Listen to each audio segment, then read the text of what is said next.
பாப்பாவை காலேஜில் சேர்த்துட்டேன், ஃபீஸ் கூட கட்டிட்டேன். அதெல்லாம் சரிதான். மத்த செலவுகளுக்கு அது பிரச்சனை இல்லப்பா. ஆமா சித்தப்பா, காலேஜ்ல சேர மாணவிகளுக்கு மாசம் 1000 ரூபாய் படிப்புக்கு தேவையான செலவுகளுக்கு அது ரொம்பவே உதவியா இருக்கு.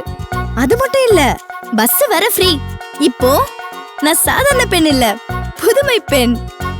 நாங்க மட்டும் என்ன, இப்போ பசங்களுக்கும் 1000 ரூபாய் அனௌன்ஸ் பண்ணிருக்காரு நம்ம முதல்வர் ஐயா. இந்தியாவை காக்க ஸ்டாலின் அழைக்கிறேன். லிபர்டி தமிழ் நேயர்களுக்கு வணக்கம். இன்றைய நேர்காணலில் நாம் சந்திக்க இருப்பவர் திராவிட இயக்க சிந்தனையாளர் திரு வல்லம் பஷீர் அவர்கள். வணக்கம். வணக்கம். டெல்லியில் நேற்று அரவிந்த் கெஜ்ரிவால் அவர்களுக்கு ஆதரவாக நடந்த ஒரு மாபெரும் போராட்டம் இந்திய கூட்டணியின் ஒற்றுமையையும் வலிமையையும் பாஜகவுக்கு, அதாவது எதிரணியினருக்கு ஒரு பறைசாற்றும் விதமாகவே அமைந்திருந்ததை நம்ம பார்க்குறோம். அதில் நிறைய தலைவர்கள் பேசுகிறாங்க. அதில் குறிப்பிடும்படியாக ராகுல் காந்தி அவர்களுடைய பேச்சு இருந்தது. அதாவது அவர் சொல்கிறாரு, இப்போ நாட்டில் ஐபிஎல் மேட்ச் போய்கிட்டு இருக்கு, அதில் ஒரு அம்பையரை விலைக்கு வாங்கியோ இல்லை அந்த நடுவரை எதிரணி கேப்டன்களை மிரட்டி ஜெயிக்கிறதுக்கு பேர் மேட்ச் ஃபிக்ஸிங் அப்படிம்பாங்க. அதை தான் இன்றைக்கு மோடி பண்ணிட்டு இருக்கிறாரு அப்படின்னு ஒரு குற்றச்சாட்டு முன்வைக்கிறாரு. இந்த கருத்தை நீங்கள் எப்படி பார்க்குறீங்க? ஒரே நாடு, ஒரே தேர்தல், ஒரே மொழி என்று நகர்ந்து கொண்டிருந்தவர்கள் இப்போது ஒரே கட்சி என்ற அந்த இலக்கை நோக்கி நகர்ந்து கொண்டிருக்கிறார்கள். அதனுடைய வெளிப்பாடுதான் ஜார்க்கண்ட் மாநிலத்திலே அந்த மாநிலத்தினுடைய முதலமைச்சர் பழங்குடி மக்களினுடைய நன்னம்பிக்கையை பெற்றிருக்கக்கூடிய தலைவரான ஹேமந்த் சோரனை கைது செய்து சிறையில் பூட்டியது. அதற்கு அடுத்த கட்டமாக தலைநகர் டெல்லியிலே அரவிந்த் கெஜ்ரிவால் அவரை சிறையில் அடைத்து இப்போது தேர்தல் நேரத்தில் அவரை வெளியில் வராமல் பார்த்துக் கொள்வதற்கான வேலையையும் செய்து கொண்டிருக்கிறார்கள். அந்த ஒரே கட்சி ஆட்சியில் இருக்க வேண்டும் என்கின்ற அந்த இலக்கை நோக்கிய பயணம்தான்.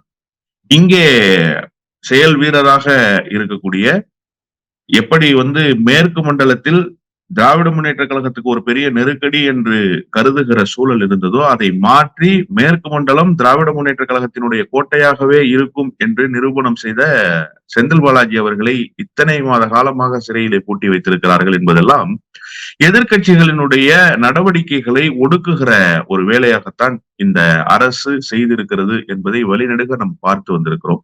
ஆனால் இப்போது செந்தில் பாலாஜி விவகாரத்திலேயே இந்தியா ஒன்று திரண்டிருக்க வேண்டிய நேரத்தில் இந்தியா ஒன்று திரளாமல் போனதினுடைய விளைவுதான் அரவிந்த் கெஜ்ரிவால் வரை நிற்பதாக நான் புரிந்து கொள்கிறேன். காரணம், துவக்கத்திலேயே ஒரு அமைச்சர் இப்படியெல்லாம் அமலாக்கத்துறையால் கைது செய்யப்பட்டு சிறையில் அடைக்கப்பட்டு நீண்ட நாட்களாக பிணை வழங்காமல் அவரை சிறையிலேயே வைத்திருப்பதற்கு காரணம் என்ன என்று கேட்டு அன்றைக்கே அந்த தலைவர்கள் எல்லாம் வீதிக்கு இப்போது வந்ததை போல வந்திருந்தார்கள் என்று சொன்னால் அரவிந்த் கெஜ்ரிவால் கைது நடந்திருக்காது என்பது என்னுடைய உறுதியான நம்பிக்கை.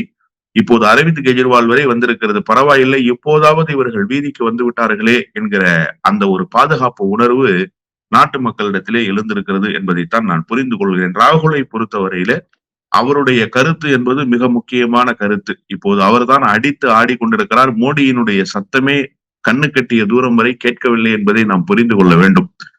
இந்தியா கூட்டணியினுடைய நடவடிக்கைகள் வேகமெடுக்க தொடங்கிய காலத்தில் விமர்சிக்க துவங்கிய மோடி தேர்தல் தேதி அறிவிக்கப்பட்டதற்கு பிறகு பல பாஜகவினுடைய நாடாளுமன்ற உறுப்பினர்கள் நாங்கள் போட்டியிலிருந்து விலகிக் கொள்கிறோம் என்று சொன்னதற்கு பிறகு போட்டியிடுவதற்கான வேட்பாளர்களை அவர்கள் அறிவித்ததற்கு பிறகு அந்த வேட்பாளர்கள் விலகி ஓடியதற்கு பிறகு நிர்மலா சீதாராமன் போன்ற நிதி அமைச்சர்கள் கூட நாங்கள் இந்த தேர்தலில் போட்டியிடுவதற்கு தயாராக இல்லை என்று விலகி ஓடியதற்கு பிறகு மோடியினுடைய சத்தத்தையே காணவில்லை என்பதை நீங்கள் உணர்ந்து கொள்ள வேண்டும்.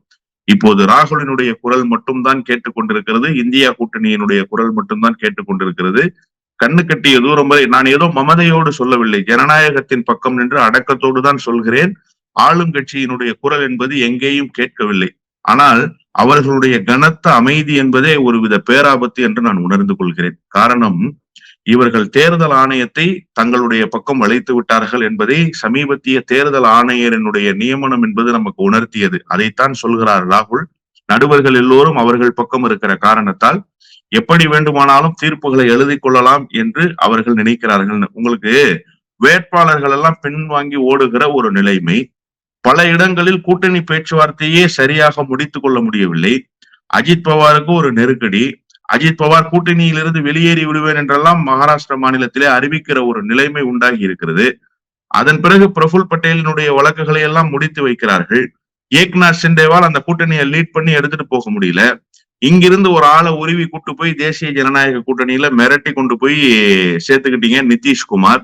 நிதிஷ்குமாரை வைத்து பீகாரினுடைய தேர்தலை நகர்த்த முடியவில்லை. அங்கே கூட்டணி இன்னும் முழுமை பெறவில்லை. ஆனால் எதிர்கட்சி தரப்பில ஆளுகிற தரப்புக்கு எதிர்தரப்பாக இருக்கக்கூடிய பீகாரிலே தேஜஸ்வி சிறப்பாக சீர்சாரிங்க முடிச்சிட்டாரு. தொகுதி பங்கீடு மிக சிறப்பாக நடந்து விட்டது. அப்போ எல்லா இடங்களிலும் இந்தியா கூட்டணி ஒவ்வொரு கட்டமாக மெல்ல நகர்ந்து நகர்ந்து நகர்ந்து வெற்றியினுடைய முகப்பில் நின்று கொண்டிருக்கிறார்கள். ஆனால் இன்னும் பூர்வாங்க பணிகளையே இவர்களால் துவங்க முடியவில்லை. பூர்வாங்க பணிகளையே துவங்காதவர்கள் வெற்றி முகட்டில் இருப்பவர்களை பார்த்து கனத்த அமைதியோடு இருக்கிறார்கள் என்று சொன்னால் என்ன அர்த்தம்? ஏற்கனவே ஏதோ ஒரு செட்டிங் தயாராயிடுச்சு என்பதுதானே அர்த்தம். அதைத்தான் ராகுல் உணர்த்தி இருக்கிறார். ராகுலினுடைய அந்த அச்ச உணர்வு என்பது இந்தியாவில் இருக்கக்கூடிய ஒட்டுமொத்த ஜனநாயகத்தின் மீது நம்பிக்கை கொண்டிருப்பவர்களுக்கும் இருக்கக்கூடிய அச்ச உணர்வு என்பதை நாம் புரிந்து கொள்ள வேண்டும். ஏனென்று சொன்னால் இவர்கள் தேர்தலை முறையாக சந்தித்து பழக்கப்பட்டவர்கள் அல்ல.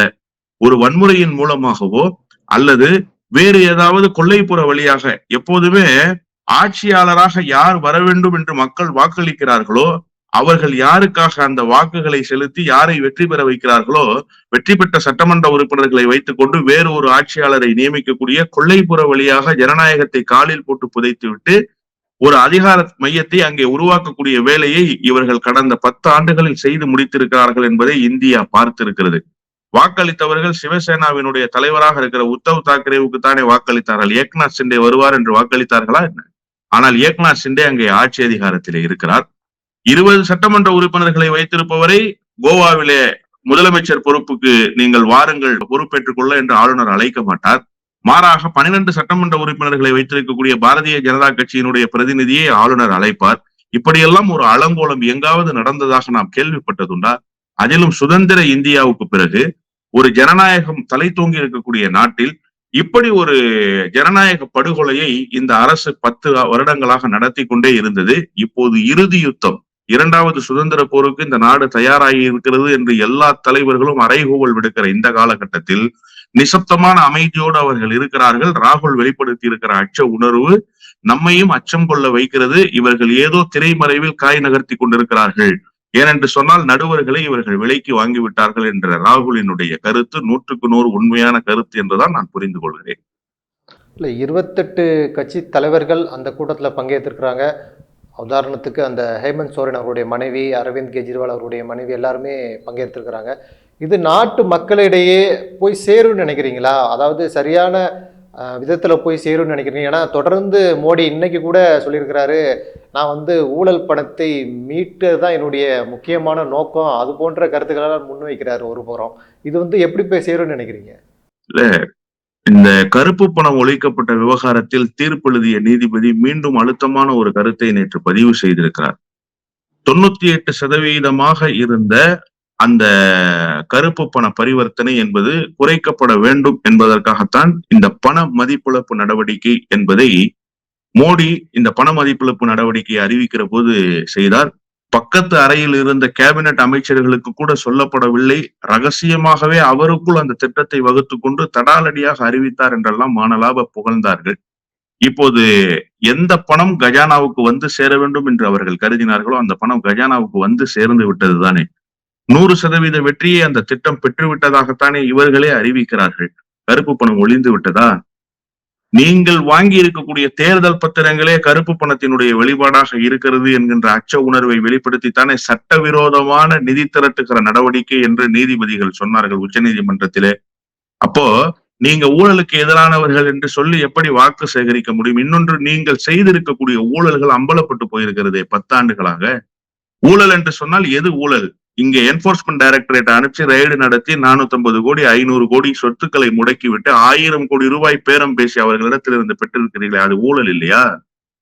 இவ்வளவு தூரம் சாலை அமைப்பதற்கு 2 லட்சம் ரூபாய் செலவாகும் என்று சொன்னால் அந்த சாலை அமைக்கிற வேலையை 25 லட்சம் ரூபாய்க்கு டெண்டர் கொடுத்திருக்கிறீர்கள். உங்களுக்கு தேவையான வேண்டப்பட்ட நிறுவனங்களுக்கு, மெகா இன்ஜினியரிங் ஒர்க் என்ற அமைப்புக்கு. அந்த அமைப்பை பாராட்டி நாடாளுமன்றத்திலேயே நெடுஞ்சாலை போக்குவரத்து துறை அமைச்சராக இருக்கக்கூடிய நிதின் கட்கரே பாராட்டு பத்திரம் வாசிக்கிறாரே. இதற்கு முன்பு அப்படியெல்லாம் பேசப்பட்டதாக வரலாறு உண்டா? இதே பாரதிய ஜனதா கட்சியினுடைய ஆட்சியில தங்க நாற்கர சாலை அமைச்சாங்க. அதுக்கு வந்து பெரிய பெரிய விளம்பரங்கள் எல்லாம் எல்லா சாலைகளிலும் வாஜ்பாயினுடைய படங்களை போட்டு வைக்கப்பட்டது. தங்க நாற்கர சாலை. அந்த தங்க நாற்கர சாலையை அமைத்த நிறுவனம் பாராட்டு பெற்றதா நாடாளுமன்றத்தில்? எங்காவது ஒரு இடத்தில் அத்வானியோ அன்றைக்கு இருந்த வாஜ்பாயோ அல்லது அன்னைக்கு இருந்த ஜார்ஜ் பெர்னாண்டஸ் போன்ற மூத்த அமைச்சர்களோ பாராட்டியதாக நீங்கள் செய்தி கேள்விப்பட்டதுண்டா? இல்லையே.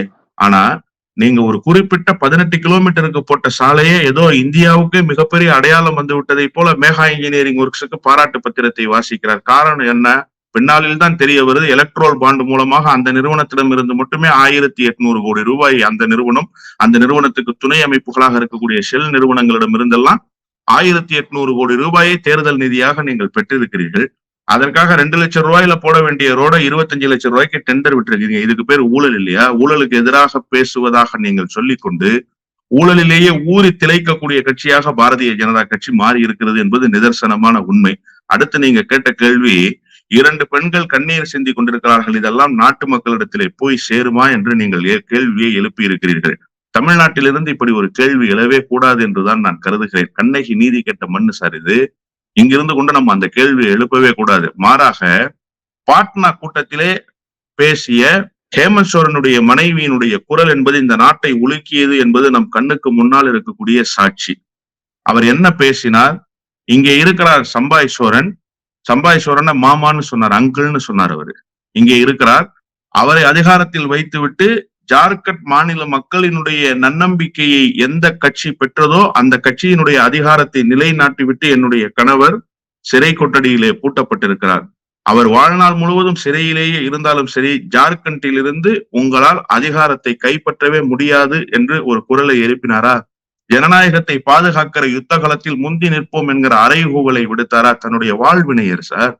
இளம் வயது இளம் தம்பதிகள் தான். அவர்கள் ஒன்னும் வாழ்ந்து முடித்தவர்கள் அல்ல, இளம் வயது தம்பதிகள் தான். தன்னுடைய வாழ்க்கை துணை சிறை கொட்டடியிலே பூட்டப்பட்டிருக்கிறார். அதுவும் செய்யாத குற்றத்துக்காக. எப்படி சிறை கொட்டடியில பூட்ட? நீங்க எளிதாக போய் கைது செய்து சிறை கொட்டடியில போட்டுட்டீங்களா? அதற்கு முன்பு அவருடைய இமேஜை டேமேஜ் பண்ணீங்க. BMW காருக்குள்ள பணம் இருந்ததுன்னீங்க, அவர் தப்பி ஓடிட்டாரு. நீங்க ஒரு முதலமைச்சர் இந்த நாட்டில் தப்பி ஓடுகிற அளவிற்கா இந்த நாடு கேடுகட்டு போயிருக்கிறது? ஒரு ஒன்றிய அரசு இந்த வேலையை செய்யலாமா? ஒன்றிய அரசினுடைய எல்லா நிறுவனங்களும் என்ன செய்து கொண்டிருக்கிறது? ஒரு முதலமைச்சரை தப்பி ஓடுவதை வேடிக்கை பார்க்கிற வகையில இந்த நிறுவனங்கள் இயங்கிக் கொண்டிருக்கின்றன. இந்த அரசுக்கு ஒரு தலைகுனிவு அல்லவா? ஆனால் இவர்கள் அந்த வேலையை செய்தார்கள். பிடிப்பட்ட BMW கார் என்னுடைய காரே இல்லை என்று அறிவிப்பு செய்தார். இதுவரை அதற்கு பதில் சொல்லி இருக்கிறதா என்போர்ஸ்மெண்ட் டைரக்டரேட்? இதுவரை பதில் சொல்லி இருக்கிறார்களா அந்த அதிகாரிகள்? பதில் சொல்லவே இல்லை. இவ்வளவு தகுடுதத்தாம் வேலைகளையும் செய்து அவரை கைது செய்ததற்கு பின்னாலும் நெஞ்சுரத்தோடு பேசினாரே அவருடைய மனைவி, அந்த குரல் தானே இந்தியா முழுவதும் ஓங்கி ஒலித்தது. இப்போது டெல்லியிலே பேசி இருக்கக்கூடிய கெஜ்ரிவாலினுடைய மனைவியின் குரலும் அந்த குரல் தான். ஒரே ஒரு செய்தி தான். இவர்கள் பேசி இருக்கிற செய்தி நாட்டு மக்களிடத்திலே போய் சேருமா என்பது 2வது கட்டம் தான். ஆனால் பெண்கள் மத்தியில் இந்த செய்தி மிகப்பெரிய அலையை உருவாக்கும். இந்த பெண்களுடைய குரல் இந்தியாவினுடைய ஒட்டுமொத்த பெண்களினுடைய கவனத்தையும் பெறத்தான் போகிறது. அது தேர்தலில் எதிரொலிக்கும் என்று நான் ஊர்ஜிதமாக நம்புகிறேன். அரவிந்த் கெஜ்ரிவால் அவருடைய கைதாகட்டும், நீங்கள் ஏற்கனவே சொன்ன செந்தில் பாலாஜி அவர்களுடைய கைதாகட்டும், அரவிந்த் கெஜ்ரிவால் அவருடைய கைதுக்கு பிறகுதான் டெல்லியில் இன்னும் ஆம் ஆத்மியும் காங்கிரஸும் பெரிய அளவில் வெற்றி பெறும்னு சொல்கிறாங்க. டெல்லி ஆகட்டும், பஞ்சாப் ஆகட்டும், ஹரியானா போன்ற மாநிலங்களில். அதே போல தான் தமிழ்நாட்டிலேயும் முதல்வர் மு.க. ஸ்டாலின் அவர்கள் சொல்கிறாரு, செந்தில் பாலாஜி அவர்கள் கடுமையான உழைப்பாளி. அவர் ஜெயிலுக்குள்ளே இருந்தாலும் அவருடைய செயல் வீரர்கள் இங்கே யாராவது உழைக்கிறாங்க, எப்படியாவது பாஜக நம்ம வெற்றி பெறணும் அப்படிங்கிறதுக்காக செந்தில் பாலாஜியை ஜாமீன் கொடுக்காம வச்சிருக்கிறாங்க அப்படின்னு சொல்றாங்கல்ல. அண்ணாமலை அந்த தைரியத்துல தான் கோவையில நிக்கிறாருன்னு பாக்குறீங்களா? அவருடைய வெற்றி வாய்ப்பு எப்படி இருக்கும்? செந்தில் பாலாஜியை உள்ள வச்சுட்டு அவர் ஜெயிச்சிட முடியும்னு நினைக்கிறாரா? இது நடக்குமா? ஸ்டாலின் சொன்னது எப்படி இருக்குன்னு நீங்க பாக்குறீங்க? அண்ணாமலை தைரியத்தோட எல்லாம் கோயம்புத்தூர்ல போட்டியிடல. எப்படியாவது தப்பி ஓடிவிட வேண்டும் என்றுதான் அண்ணாமலை நினைத்தார். ஆனால் அவரை அகில இந்திய தலைமை விடுவதாக இல்லை. உங்களுக்கு பாரதிய ஜனதா கட்சியினுடைய கேண்டிடேட் செலக்ஷனை நீங்க பாத்தீங்கன்னாலே தெளிவா புரிஞ்சிடும். பாரதிய ஜனதா கட்சியில் நிற்பதற்கு ஆள் இல்லை சார். இதுதான் நிதர்சனமான உண்மை. அவர்கள் ஏதோ ஒரு மிகப்பெரிய கூட்டணி அமைந்து விடும் என்று கருதினார்கள். அதற்கான முயற்சிகளை எல்லாம் மேற்கொண்டார்கள். அந்த கூட்டணி அமையவில்லை. இவ்வளவு தொகுதிகளில் யார் போட்டியிடுவது என்றே தெரியவில்லை பாரதிய ஜனதா கட்சிக்கு. அதனால்தான் ஆளுநராக இருந்தவரை ராஜினாமா செய்ய வைத்துவிட்டு மீண்டும் களத்துக்கு கொண்டு வந்து இறக்குகிறார்கள். ஒன்றிய அமைச்சராக இருந்தவர், அண்மையிலே ராஜ்யசபாவுக்கு தேர்ந்தெடுக்கப்பட்டவர். அவரை கொண்டு வந்து மீண்டும் நீலகிரியிலே நிறுத்துகிறார்கள். அந்த கட்சியினுடைய சட்டமன்ற கட்சி தலைவராக இருக்கிறவர் இன்னும் 2 ஆண்டு காலம் பதவி காலம் பாக்கி இருக்கிற நேரத்தில் அவரை கொண்டு வந்து களத்திலே நிறுத்துகிறார்கள். திடீரென நேற்றைக்கு அறிவுரை சொல்லி கணவருக்கு 2 மணிக்கு நீங்க பிஜேபியில சேர்ந்துருங்கன்னு சொல்லி காலையில 8 மணிக்கு கூட்டு வந்த ராதிகா அவரை களத்திலே நிறுத்துகிறார்கள். ஆட்களே கிடைக்கவில்லை. அதனால் வேறு வழி இல்லாமல் அண்ணாமலையை கொண்டு வந்து நிறுத்த வேண்டிய கட்டாயத்துக்கு அகில இந்திய தலைமை தள்ளப்பட்டது. அண்ணாமலை தேர்தலில் போட்டியிடுவதற்கு தயாராகவே இல்லை. ஏன்னா ஒரு பெரிய பிம்பத்தை கட்டமைச்சு வச்சிருக்கிறாரு அண்ணாமலை. நான் ஒரு பெரிய மெஜஸ்டிக் லீடரு, இந்தியாவிலேயே மாநில தலைவர்களில் பலமான மாநில தலைவராக அண்ணாமலை இருக்கிறார் என்கிற ஒரு மாய தோற்றத்தை ஏற்படுத்தி வைத்திருக்கார். இப்ப தேர்தலில் அது அம்பலமாகி போயிடும். அதற்காக அவர் களத்திலே நிற்காமல் ஓடிவிடலாம் என்றுதான் முயற்சி செய்தார். அகில இந்திய தலைமை விடுவதாக இல்லை. அதனால்தான் சேஃபர் சைடா போய் கோயம்புத்தூர்ல நின்றுகிட்டாரு. செந்தில் பாலாஜியினுடைய பயம் இருந்த காரணத்தால் தான் கரூர்ல களம் காணல. இல்லைன்னா கரூர்ல நிக்க வேண்டியதானே. ஏன் நீங்க கரூர்ல நிக்காம ஓடுனீங்க கோயம்புத்தூருக்கு? போன முறை நீங்க அரவாக்குறிச்சியில எவ்வளவு பெரிய நெருக்கடிகளை சந்தித்தீர்கள். உங்களை மண்ணை கவ வைக்கிற வேலையை செந்தில் பாலாஜி செய்தார் என்பதை இன்னும் மறந்து விடவில்லை. அந்த ஆறாத ரணமெல்லாம் இப்பவும் என்னோட நெஞ்சுக்குள்ள தீயா எரிஞ்சுகிட்டு இருக்கு கண்ணுன்னு சொல்லுவான்ல சினிமா டயலாக். அந்த மாதிரி அவருடைய நெஞ்சுக்குள்ள இன்னும் தீயா எரிஞ்சுகிட்டு இருக்கு அந்த தோல்வியினுடைய பயம், அச்ச உணர்வு. அதனால்தான் ஓடோடி சென்று கோயம்புத்தூர்ல ஒரு ஓட் பேங்க் இருக்கு பாரதிய ஜனதா கட்சிக்கு, அதையாவது தக்க வைத்துக் கொள்ள முடியுமா என்கிற முயற்சியில் இப்போது அண்ணாமலை ஈடுபட்டிருக்கிறார். அதிலும் கூட பாருங்க, அண்ணாமலைக்கு நிச்சயமாக அண்ணாமலை ஐபிஎஸ் படித்தவர் தானே. எந்த பத்திரத்தை நாமினேஷன்ல கொடுக்கணும்னு அவருக்கு நிச்சயமா தெரியும். ஏற்கனவே அரவாக்குறிச்சியில போட்டிட்டு இருக்காரு சார். அவர் ஒண்ணும் கத்துக்குட்டி இல்ல, ஏற்கனவே போட்டியிட்ட அனுபவம் இருக்குல்ல. அப்போ முறையாக அதை ஃபில்அப் பண்ணி கொடுத்திருக்கலாம்ல. தன்னுடைய மனு நிராகரிக்கப்பட்டு விட்டது, எனவே தாம் போட்டியிடுவதற்கான வாய்ப்பில்லை என்று கடைசி நேரத்தில் கூட பின்வாங்கி ஓடிவிடலாம் என்றுதான் நினைத்தார். ஏதாவது ஒரு தவறு செஞ்சுட்டா நம்ம மனுவை ரிஜெக்ட் பண்ணிடுவாங்க, வேட்பு மனுவை. அந்த வேட்பு மனுவை நிராகரித்து விட்டா இதை காரணம் காட்டிய தேர்தலில் போட்டியிடாம இப்போ கூட நீங்க அண்ணாமலையை போய் கேட்டீங்கன்னா உளப்பூர்வமா நான் இந்த தேர்தலில் நிக்க விரும்பலன்னு தான் சொல்லுவாரு. அதனாலதான் நிர்மலா சீதாராமன் நம்மையார் ரொம்ப தெளிவா தப்பிச்சு ஓடிட்டாங்க இந்த வேலையில மாட்டாம. எங்க நம்ம நின்னா அம்பலப்பட்டு போயிடுவோமோ, நம்மளுடைய எல்லா பொலிட்டிக்கல் கேரியரும் மண்ணோட மண்ணா மக்கி நாசமா போயிருவோம்னு சொல்லிதான் அந்த அம்மா விட்டா போதும்னு ஓடிட்டாங்க. 2 டோர் எனக்கு ஓப்பனா இருந்துச்சு. ஒண்ணு ஆந்திரா, இன்னொன்னு தமிழ்நாடு. எங்க வேணுமோ போட்டியிட சொன்னாங்க. என்கிட்ட பணம் இல்லை அப்படின்றாங்க அந்த அம்மா. அப்ப இங்க போட்டியிடுறவங்க எல்லாம் என்ன பல்லாயிரம் கோடிகளுக்கு அதிபதியாக இருப்பவர்கள், 10,000 கோடியை செலவு செய்யறவங்களா? 2 ட்ரங்க் பொட்டியை தானே எடுத்துட்டு வந்தேன்னாரு அண்ணாமலை. 2 ட்ரங்க் பொட்டியை கொண்டு வந்தவர் தேர்தலில் போட்டியிடுறாரு. நீங்க நிதியமைச்சரா இருந்துட்டு போட்டியிட முடியலையே என்று மக்கள் கேள்வி எழுப்பினால், கன்சாலிடேட்டட் ஃபண்ட் ஆஃப் இந்தியா என்கிட்ட இல்லங்கிறாங்க. நீங்க நிதியமைச்சர் தானே, நிதியமைச்சராக இருந்தீங்களேன்னு கேட்டா, அப்ப கன்சாலிடேட்டட் ஃபண்ட் ஆஃப் இந்தியாவை வைத்துத்தான் தேர்தலில் பாரதிய ஜனதா கட்சி போட்டியிடுகிறது என்கிற கன்ஃபஷன் ஸ்டேட்மெண்ட்டை, ஒப்புதல் வாக்குமூலத்தை தருகிறார் நிர்மலா சீதாராமன் அம்மையார். இதெல்லாம் ஒரு புறம் இருக்கட்டும், அண்ணாமலைக்கு இப்போதும் அச்ச உணர்வு இருக்கிறது. எப்படியாவது தேர்தல் களத்தில் இருந்து தப்பி ஓடிவிடலாம் என்றுதான் அவர் முயற்சி செய்து கொண்டிருக்கிறார். அதைத்தான் இப்போது முதலமைச்சர் பேசியிருக்கிறார் என்று நான் புரிந்து கொள்கிறேன். உண்மையிலேயே செந்தில் பாலாஜியினுடைய ஸ்ட்ராட்டஜி இருக்குல்ல, எலெக்ஷன் ஸ்ட்ராட்டஜி, அது வியக்க வைக்கக்கூடிய ஒரு எலெக்ஷன் ஸ்ட்ராட்டஜி தான். ஆங்காங்கே அந்த கண்காணிப்பு குழு மூலமாக நடைபெறுகிற நடவடிக்கைகளை கண்காணிப்பது, தேர்தல் பணிகளை முறையாக செய்வது, தேர்தல் பணியை எப்படி முன்னெடுக்க வேண்டும் என்கிற வகையில் இப்ப இருக்கக்கூடிய நவீன யுகத்துக்கு தகுந்தாற் போல எதிரிகளுடைய வியூகங்களை முனைமுழுங்க செய்கிற வகையில் தேர்தல் வியூகங்களை வகுத்து பணியாற்றுவது என்பது உண்மையிலேயே அவருக்கு ஒரு கைதேர்ந்த கலையாக அவரிடத்திலே இருந்தது. அவர் சிறையிலே இருந்தாலும் கூட அவருடைய தயாரிப்பில் உருவாகி இருக்கக்கூடிய 1000 செந்தில் பாலாஜிகள் கடமையாற்றுகிறார்கள்னு பெருமிதத்தோடு சொல்லி இருக்கிறார் முதலமைச்சர். அவர் சொன்னது 100க்கு 100 சரிதான். அந்த அச்ச உணர்வு இருந்ததால் தான் நான் மீண்டும் பதிவு செய்கிறேன், அண்ணாமலை கரூரிலே போட்டியிடாமல் கோயம்புத்தூருக்கு போனார். இல்லைன்னா கரூர்ல அவர் போட்டியிட்டு இருப்பார். செந்தில் பாலாஜியினுடைய தாக்கம் கரூரிலே நிறைந்திருக்கும். எனவே கரூரில் நம்மளால் பெயர் சொல்லத்தக்க வாக்குகளை கூட பெற முடியாது என்கிற அந்த ஒரு அச்ச உணர்வு தான் அவரை கோயம்புத்தூரை நோக்கி ஓட வச்சது. கடந்த காலத்தில் கோயம்புத்தூரில் பாரதிய ஜனதா கட்சிக்கு கிடைத்த வாக்குகள், இப்போது அண்மையிலே வெற்றி பெற்ற வானதி சீனிவாசனுடைய அந்த வாக்கு அறுவடை, இதெல்லாம் அவருக்கு கை கொடுக்கும்னு அவர் நினைச்சிருக்கிறாரு. ஆனா ஒரு விஷயத்தை அவர் மறந்துடுறாரு. இப்போது இருக்கக்கூடிய சூழலில் கோயம்புத்தூரில் மீண்டும் வானதி சீனிவாசன் போட்டியிட்டாலே மண்ணை கவி விடுகிற ஒரு நிலைமைதான். கடந்த தேர்தலில் லட்சக்கணக்கான வாக்குகளை பெற்ற கமலஹாசன் இப்போது இந்த அணிக்கு ஆதரவாக இருக்கிறார், பிரச்சாரம் செய்து கொண்டிருக்கிறார். அது இன்னும் கூடுதலான பலமாகி இருக்கிறது இந்தியா கூட்டணிக்கு. இவற்றையெல்லாம் ஒப்பிட்டு பார்க்கிற பொழுது கோயம்புத்தூரிலே டெபாசிட் பெறுகிற வாய்ப்பை கூட அண்ணாமலையால் பெற முடியாது. எந்த அச்ச உணர்வோடு அண்ணாமலை இந்த தேர்தலில் போட்டியிடாமல் விலகிவிடலாம் என்று நினைத்தாரோ அந்த அச்ச உணர்வோடு அவர் நினைத்தது போலவே இந்த தேர்தலில் அவருடைய சகாப்தம் முடிவுக்கு வந்துவிடும். முதல்வர் மு.க.ஸ்டாலின் அவர்கள் சொன்னது போல ஜூன் 4 2வது விடுதலை நாள் இந்தியாவிற்கு அப்படின்னு சொல்லியிருக்கிறார்ல, அது நடக்கும்னு பாக்குறீங்களா? 100% நடக்கும். அதனால்தான் அந்த சீட் ஷேரிங் விஷயத்தெல்லாம் சொன்னேன். இப்போது ராகுல் எழுப்பி இருக்கிற அச்சம் கூட தேர்தல் முறையாக நடந்து விட்டால், தேர்தல் நீதமாக நடந்து விட்டால் இந்தியா கூட்டணி மகத்தான வெற்றியை பெற்றுவிடும். 400 இடங்களை பெறுவோம்னு பேசினார் இல்லையா குடியரசுத் தலைவருடைய உரைக்கு நன்றி தெரிவிக்கிற தீர்மானத்துல பிரதமர். இப்ப அவருடைய குரலையே காணுமே, நீங்க கவனிக்கலையா? அவருடைய சத்தம் எங்காவது கேட்கிறதா? எங்காவது ஒரு இடத்தில் மோடி சொன்ன கருத்து இப்போது நாட்டு மக்களிடத்திலே பேசு பொருளாகி இருக்கிறதா? இந்த 10 ஆண்டுகளாக நாங்கள் எதையெல்லாம் செய்தோம் என்று சொல்லி இவர்களால் வாக்கு கேட்க முடிகிறதா? ஒண்ணும் இல்ல சார், தமிழ்நாட்டுல சட்டமன்ற தேர்தல் முடிஞ்சு எத்தனை நாள் ஆகுது? 3 ஆண்டுகள் கூட இன்னும் முழுமையா நிறைவு பெறல. பிரச்சாரத்துக்கு மாவட்டம் தோறும் போகிறார் முதலமைச்சர். தான் செய்திருக்கக்கூடிய சாதனைகளை சொல்லி வாக்கு கேட்கிறார்.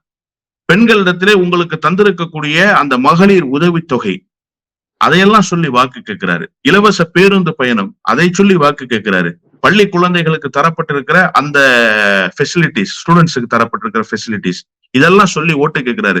உங்களால ஒரு இடத்துல நீங்க செய்திருக்கிற சாதனையை சொல்லி ஓட்டு கேட்க முடியலையே. தமிழ்நாட்டுக்கு எத்தனை முறை வந்தார் மோடி? தமிழ்நாட்டுக்கு விடுங்க, தமிழ்நாட்டுக்கு அவர் ஒரு இலவும் செய்யல, அது வேற. ஆனா இந்தியா முழுமைக்கும் நீங்கள் ஏதாவது ஒரு திட்டத்தை செயல்படுத்தி இருப்பீங்கல்ல, அந்த திட்டத்தை ஒரு திட்டத்தை சொல்லி வாக்கு கேட்பதற்கு உங்களுக்கு அருகதை இருந்ததா, யோகிதை இருந்ததா? இங்க எம்ஜிஆர் பேரையும் ஜெயலலிதா பேரையும் சொல்லி ஓட்டு கேட்கறீங்க. அதிமுக உங்க கூட்டணியிலேயே இல்லையே, உங்க கூட்டணியில இருந்து பிச்சுக்கிட்டு போயிட்டதா அறிவிச்சுட்டாங்களே.